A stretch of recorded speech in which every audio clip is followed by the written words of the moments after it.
Mary-Kate and Ashley Olsen make a rare appearance at New York Fashion Week. On September 11th, the twins step out at W Magazine's cocktail party at 11 Madison Park for the annual fashion event. At 39, Mary-Kate and Ashley Olsen live in a world their fans would never recognize. In 2004, the world watched as Mary-Kate checked into a treatment facility weighing barely 80 pounds. But that public breakdown was just one chapter in a story that started when they were only 9 months old. Heath Ledger's mysterious death in 2008 left Mary-Kate at the center of a media storm that never really ended. A divorce during COVID lockdown, a complete retreat from the spotlight that made them famous.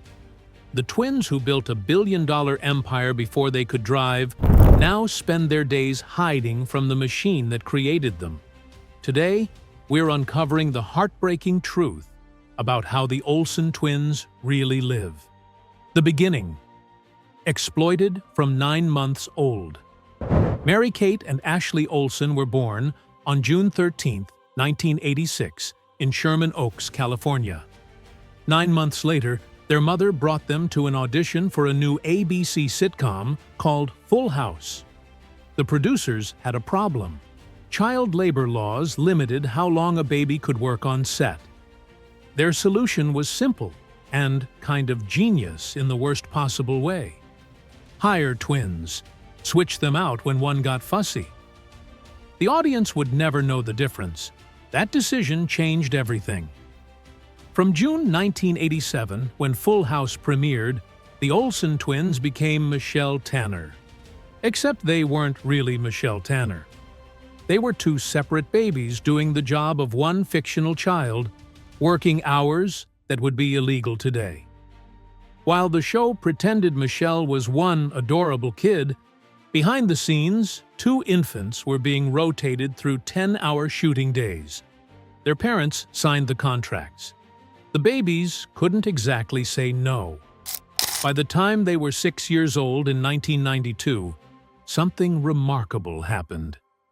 Their parents and Full House producer Robert Boyette created Dual Star Entertainment.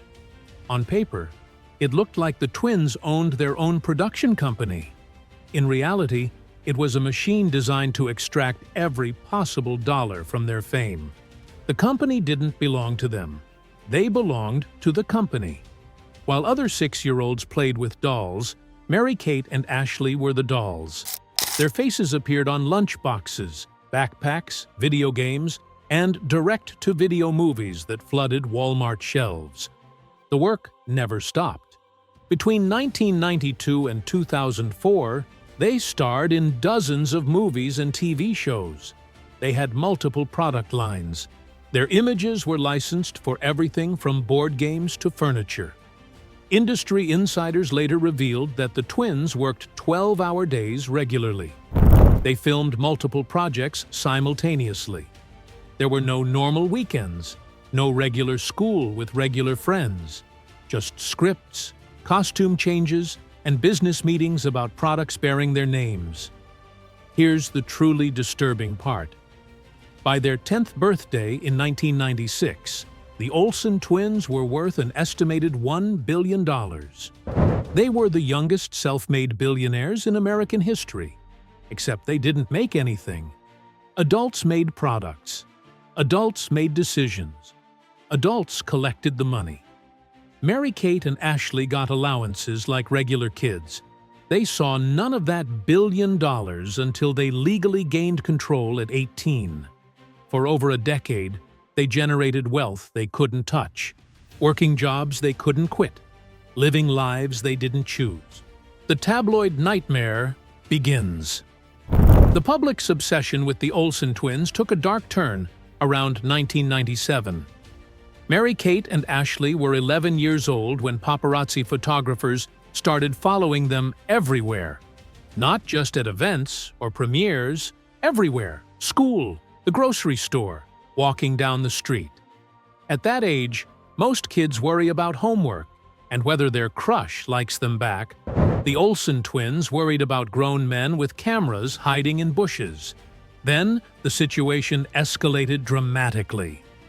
In the late 1990s, several websites launched featuring countdown timers. These timers tracked the days, hours, and minutes until the Olsen twins reached adulthood. The message was clear and disturbing. Adults were openly anticipating these minors reaching legal age. Some platforms were explicit in their messaging. Others framed it as satire or commentary. The harm remained the same. The twins were 15, 16, 17 years old, aware that strangers online were marking time until their 18th birthday as though it held significance beyond their personal milestone. Mainstream publications ran features about the twins growing up.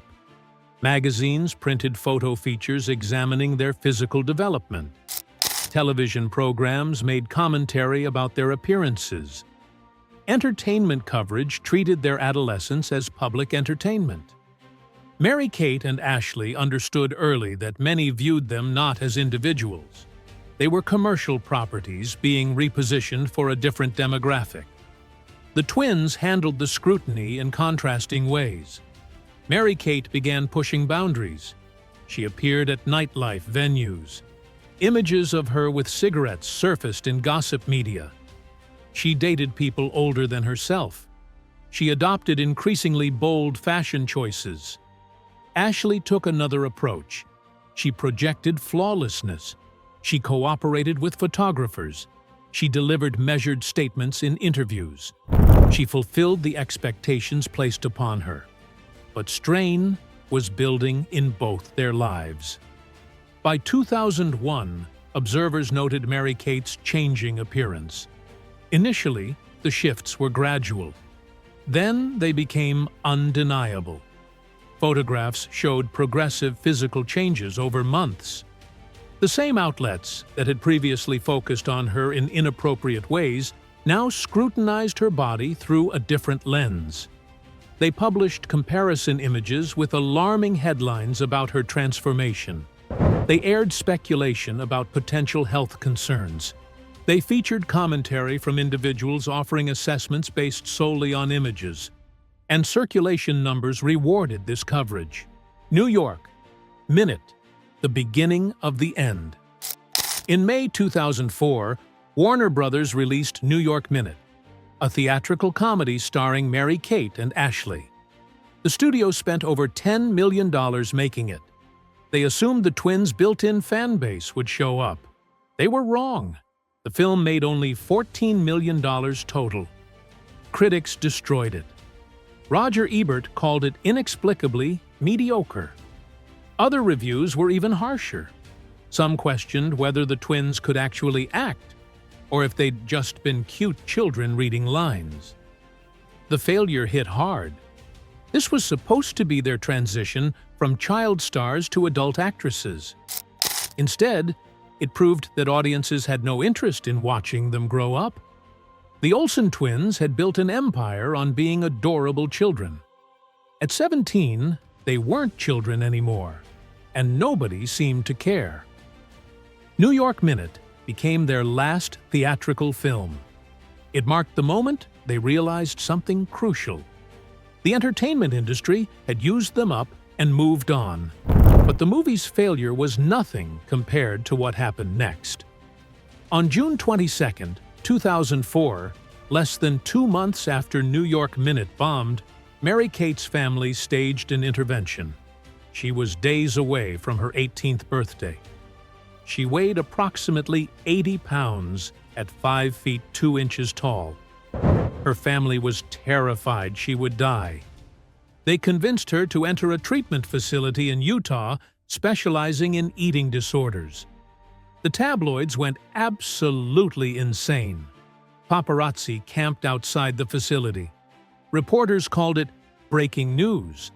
Entertainment shows ran segments analyzing her condition. Photographers tried to sneak photos of her in treatment. Here was a teenager fighting for her life, and the media turned it into entertainment. Mary-Kate's struggle with anorexia became another product to sell. Magazines published timelines of her weight loss with photos. They interviewed her former co-stars asking for comments. They treated her near-death experience like a publicity stunt. Mary-Kate spent several weeks in treatment. When she was released, she looked slightly healthier, but completely exhausted. In one of her rare interviews from that period, she said something telling. She mentioned that being famous felt like living in a fishbowl where everyone watched everything you did. She talked about wanting privacy and normalcy. Even as she said it, cameras were recording her every word to broadcast to millions. The Heath Ledger mystery. On January 22, 2008, Heath Ledger was found dead in his Manhattan apartment. He was 28 years old. The initial reports said his housekeeper discovered his body and called 911. That turned out to be incomplete. The full story was stranger and more complicated. Mary-Kate Olsen was one of the first people contacted after Heath was found unresponsive. Here's what actually happened. The housekeeper found Heath unconscious at around 3 p.m. But before calling 911, she called Mary-Kate. Mary-Kate was in California at the time. She immediately sent her personal security team to the apartment. Those security guards arrived before paramedics. When 911 was finally called at 3:26 p.m., Heath was already gone. The delay sparked immediate questions and speculation. Mary-Kate and Heath had been involved romantically, though both kept it extremely private. Some reports suggested they were dating. Others claimed they were just friends.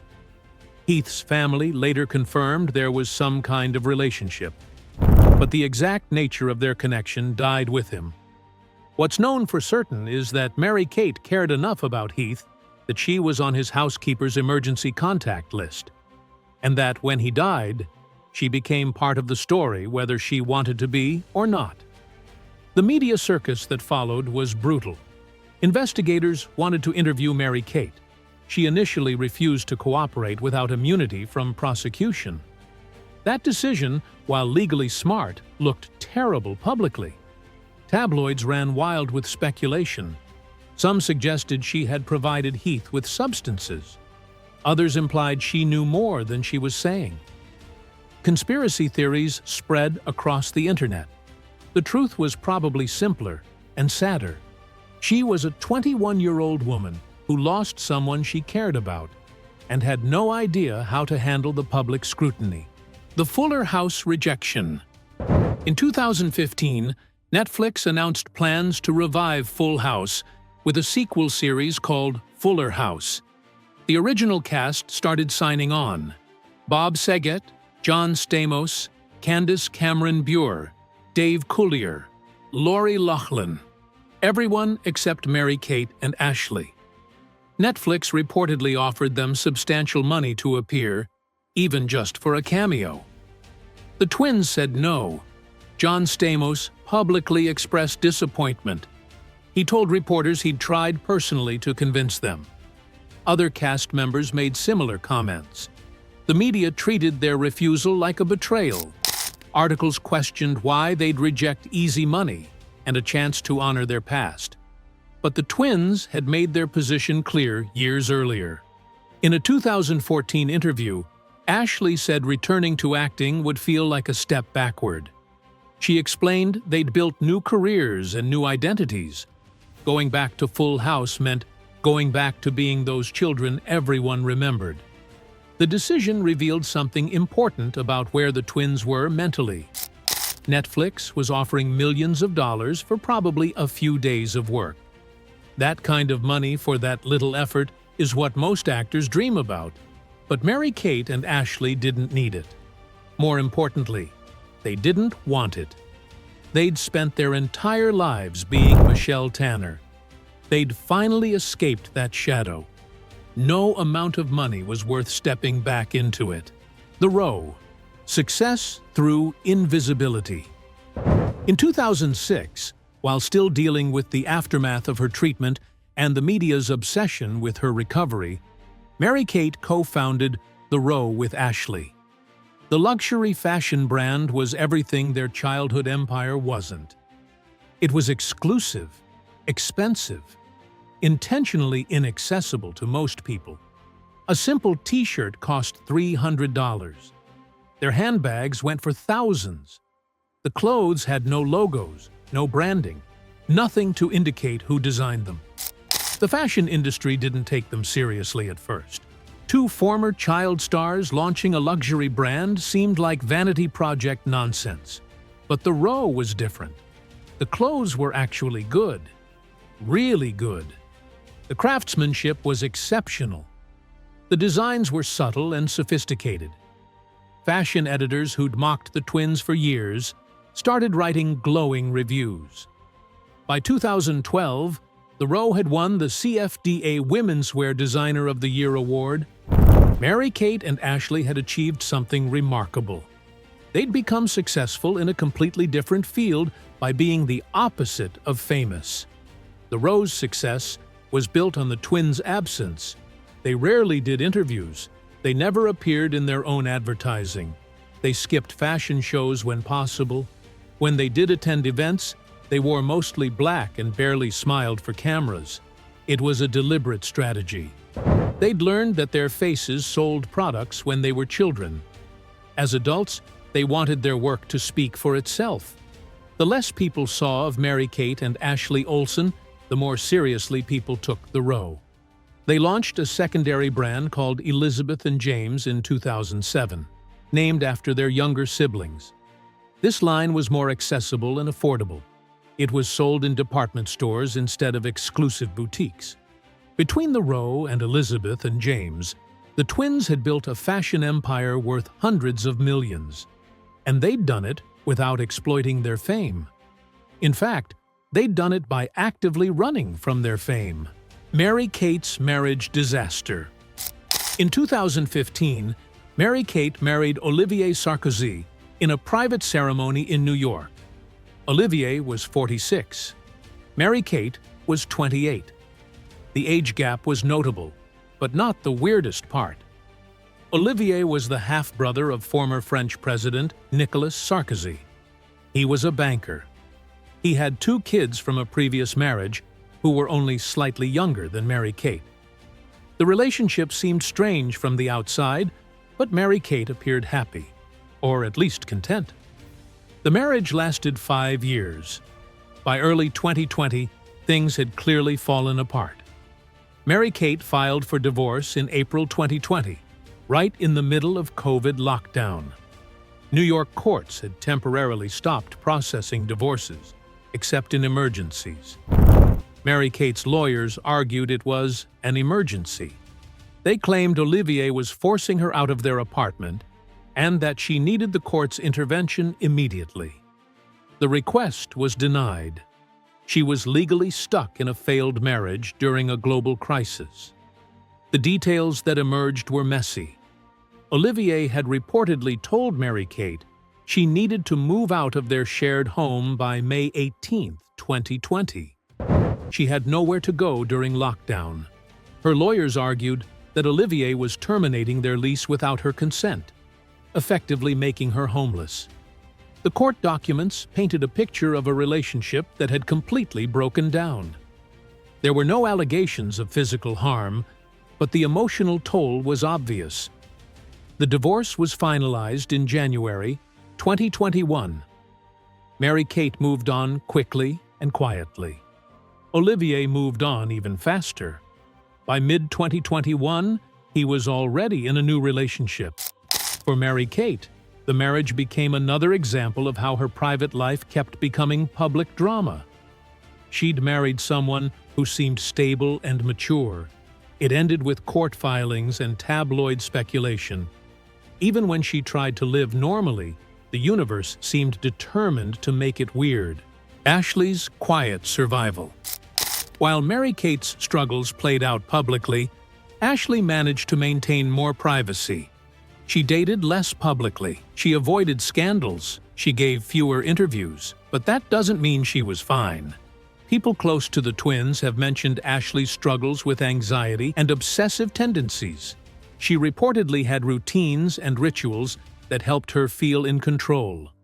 The childhood that stole their autonomy left both twins searching for control as adults. Ashley married artist Louis Eisner in December 2022. The wedding was so private that it took weeks for media outlets to confirm it had happened. No photos leaked. No guests sold stories. It was exactly what Ashley wanted, a major life event that remained hers. The contrast with her childhood couldn't be more stark. She'd spent her first 18 years living every moment in public. Now she could get married without the world knowing.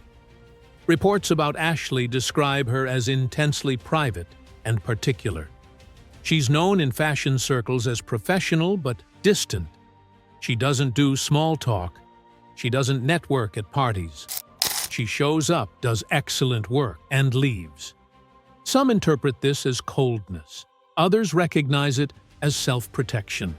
When you've spent your entire childhood being accessible to everyone, adulthood becomes about building walls. The relationship between Mary-Kate and Ashley has also apparently shifted over the years. They're still business partners, and they still appear together occasionally. But people who've worked with them say the twin bond that sold millions of dollars of merchandise isn't quite what it used to be. They're not inseparable anymore. They have separate lives, separate homes, separate circles of friends. Some sources suggest they remind each other too much of the trauma they shared. Being together means remembering everything they've been through. Life in hiding at 39. In 2024, Mary-Kate and Ashley Olsen are 39 years old and more invisible than ever. Neither has social media accounts, no Instagram, no Twitter, nothing. In an age where even the most private celebrities maintain some online presence, the Olsen twins have completely opted out. Their absence is so notable that fan accounts with millions of followers track their rare public appearances like celebrity sightings. When they do appear in public, it's usually for fashion-related events, and even then, sparingly. They attend the Met Gala occasionally. They show up at their own brand events when absolutely necessary. Every appearance generates dozens of articles analyzing what they wore, how they looked, whether they smiled. The same media that destroyed their childhood now obsesses over their adulthood.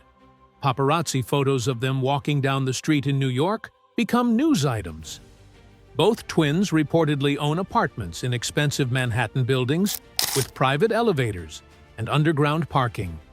The architecture of their lives is designed for avoidance. They don't want to be seen. They don't want to be recognized. They've structured their entire existence around not being the Olsen twins that people remember. The fashion empire gives them purpose and income without requiring them to be famous. It's the perfect career for people running from their past. Friends and colleagues describe them as warm in private, but guarded in public.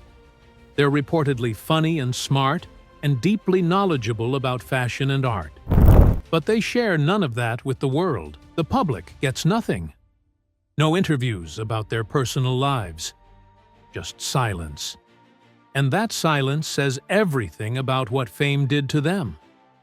The Olsen twins have given very few honest interviews about their childhood. Most of their public statements have been carefully managed by publicists, but occasionally, the truth slips through. Ashley once said that she wouldn't wish her childhood on anyone. Mary-Kate has mentioned multiple times that she values privacy above almost everything. These aren't random comments. They're glimpses of genuine pain. In one rare reflective moment, Ashley was asked if she'd let her own children become actors. She said absolutely not, without hesitation. That answer tells you everything. She's successful. She's wealthy. She could give her hypothetical children every advantage in the entertainment industry. But she knows what that industry does to children. She lived it. She wouldn't let it happen to someone she loved. The twins' refusal to engage with their past also speaks volumes. Their past isn't something they celebrate.